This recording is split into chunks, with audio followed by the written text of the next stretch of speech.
Welcome to the Boomer Briefing Podcast, where we help you solve a critical business issue in 20 minutes or less. I'm your host, Jon Hubbard, and usually I'm the one asking the questions, but on this episode, my guest, but temporary host for this episode is Jim Boomer, our CEO. Hi, Jim. Thank you for being on this episode of the podcast. Hi, John. Glad to be here. Glad to be in the questioning or questioner's seat.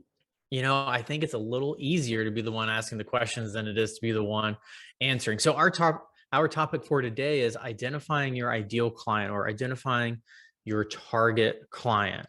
And as you know, I help firms in this area, but I'll just throw it over to you. What questions do you have for me? Yeah, no, this is an important topic and a great one. And, both you and I work with firms on their overall strategy, and this whole topic seems to be coming up more and more frequently today. So very timely topic. But here's my first question for you, John, is, why is it important for firms to figure out who their ideal clients are?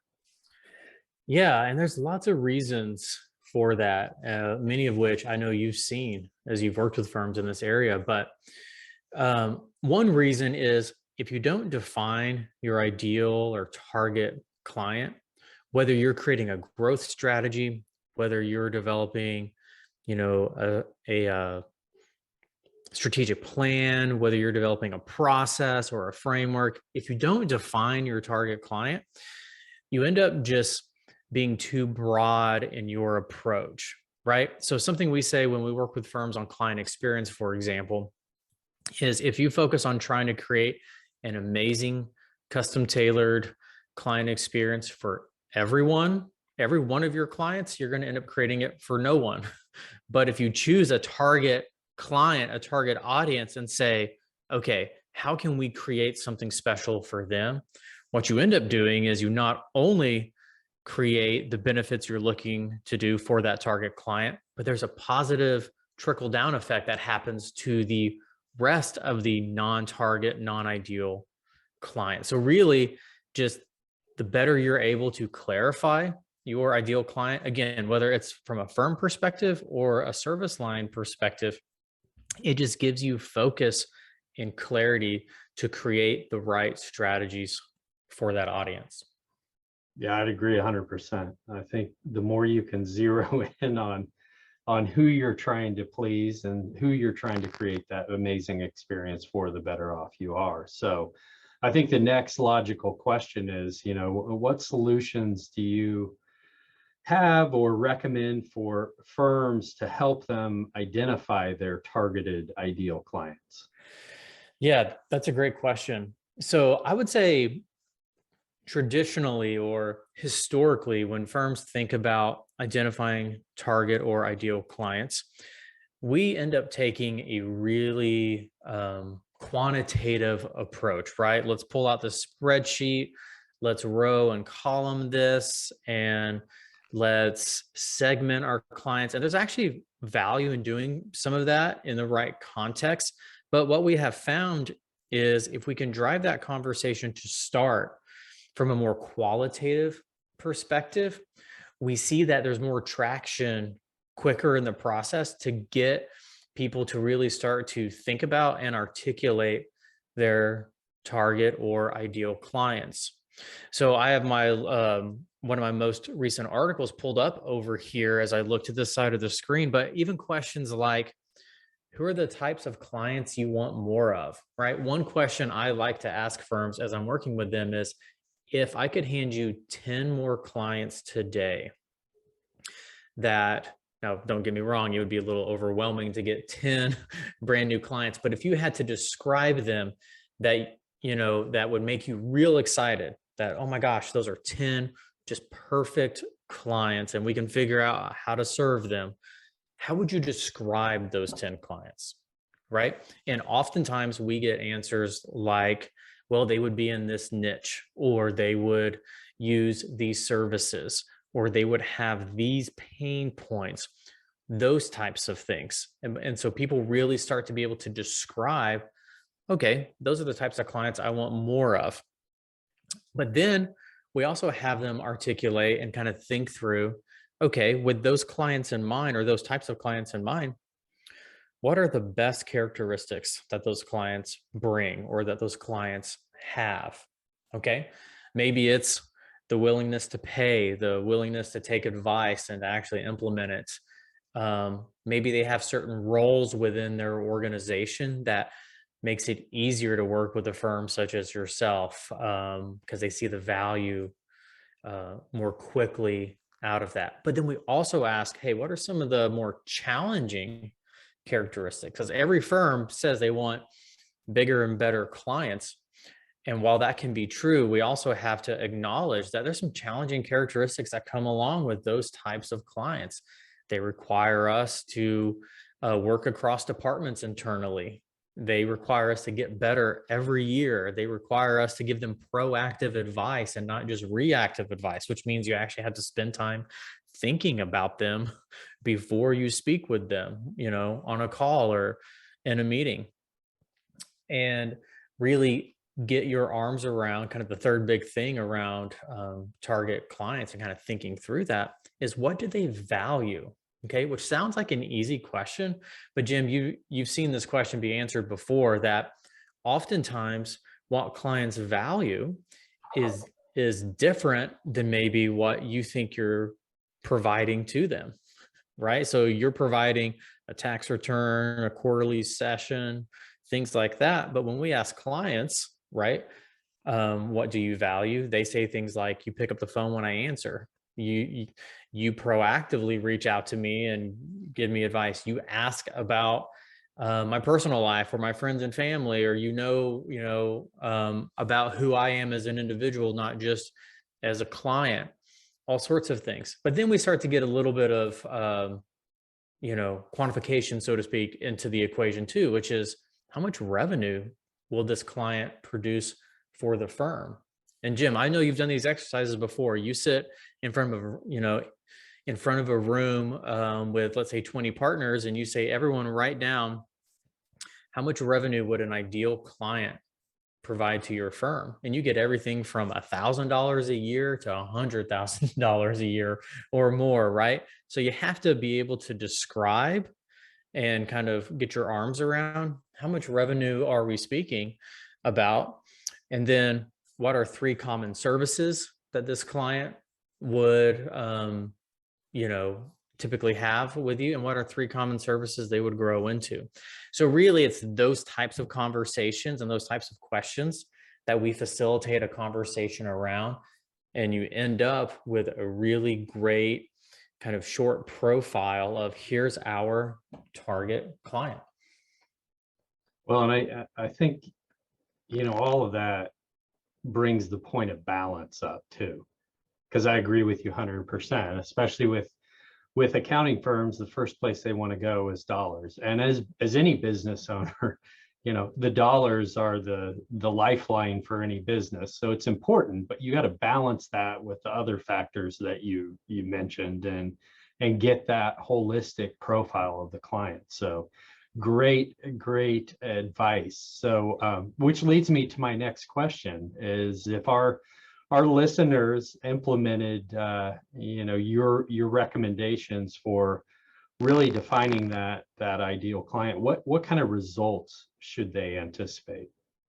Yeah, and I can just give a couple examples and some of the results around that, because again, identifying your target client can be really beneficial in several different settings. So on one hand, I work a lot with marketing leaders within firms, and before we develop messaging for maybe a service that they're launching or a service they're looking to refine and to grow, we always spend time talking about who is our target client as it pertains to this niche or to this service. So I have one client, they really focus on dental practices, right? Them understanding their target client really helps them develop the right messaging, the right strategy as they go to market and as they grow their firm. Another example is I was working with a firm, top 100 firm, that is building an outsourced CFO practice.